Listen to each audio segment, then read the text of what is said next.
আসসালামু আলাইকুম। জাতীয় দৈনিক সংবাদ দিগন্ত পত্রিকার নিয়মিত বিনোদন সংবাদের সাথে আছি আমি ইভা সাদিকা।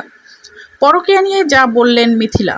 রাফিয়াত রশিদ মিথিলা দেশের গণ্ডি পেরিয়ে প্রতিবেশী দেশে ভারতেও ছড়িয়েছেন নিজের অভিনয়ের দ্যুতি। সম্প্রতি ভারতীয় গণমাধ্যম আনন্দবাজারের মুখোমুখি হয়েছিলেন তিনি। কথা বলেছেন নানা বিষয় নিয়ে, যেখানে এক ফাঁকে র্যাপিড ফায়ারের অংশ নেন এই অভিনেত্রী। শুরুতেই মিথিলার কাছে জানতে চাওয়া হয় মেয়ে আয়রার সম্পর্কে।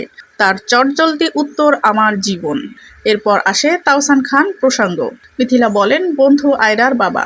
পরকীয়া প্রসঙ্গ আসতেই এই অভিনেত্রীর জবাব, পরকীয়া কি আমি বুঝি না, এমনকি ব্যক্তিগতভাবে এসবে বিশ্বাসও করি না।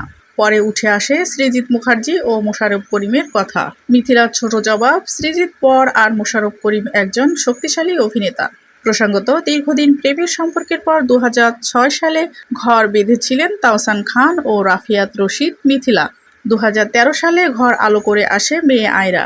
সবকিছুই ঠিকঠাক চলছিল, কিন্তু হঠাৎই ঘটে ছন্দপতন, বেজে ওঠে বিচ্ছেদের সুর। দীর্ঘ 11 বছরের দাম্পত্য জীবনের ইতি টানলেন এই তারকা দম্পতি। পরে কলকাতার চলচ্চিত্র নির্মাতা সৃজিতের সঙ্গে গাঁটছড়া বাঁধেন মিথিলা। বর্তমানে আছেন তার সঙ্গেই।